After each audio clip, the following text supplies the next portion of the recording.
સંખ્યા આજે આપણે સાદુરૂપ આપતા શીખીશું।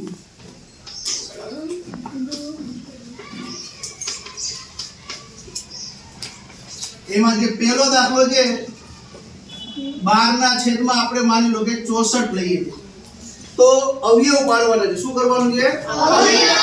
હવે છઠ્ઠા ધોરણમાં આપણે 1 થી 100 સુધી આવી રીતના અવયવ શીખી ગયા છીએ। હાલો જોઈ લો તો એક વિશિષ્ટ સંખ્યા 2 શું છે? અવયવ।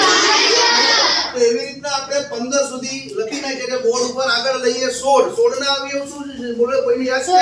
8 ગુણ્યા 2 8 ગુણ્યા 8 દુ 16 હાલો પછી બીજું કોઈ યાદ છે? ચોકે 16 ફરસ હાલો એવી રીતના 17 અવિભાજ્ય સંખ્યા છે સરસ 18 6 તેરી 18 9 દુ 18 તો આવી રીતના 100 સુધીના આપણે અવયવ પાડતા શીખ્યા જ નહીં। ઈ જ અવયવનો અહીંયા ઉપયોગ કરવાનો છે। જેમ કે 12 છે તો 12 કયા ઘડિયામાં આવે બોલો? 6 દુ 12 અને 64 નું બોલો હાલો 64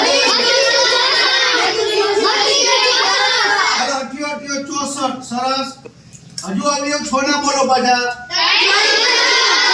3 દુ 6 2 ના 2 હાલો 8 ના અવયવ 4 દુ 4 દુ 8 હાલો 2 ઉડી ગયા ભાઈ 2 ઉડી ગયા અને 3 ઉડતા નથી 4 ની ઉડે તો 3 ના 3 અને ચોકે ચોકે પાછો ગુણાકાર કરી નાખવાનો 100 હાલો બીજો એક દાખલો લઈશું આવો હાલો 20 ના અવયવ આપણે બોલીશું 20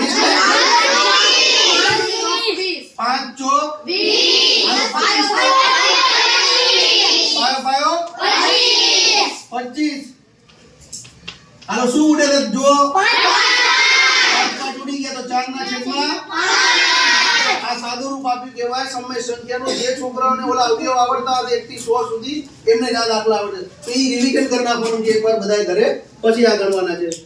ઓકે બેટા।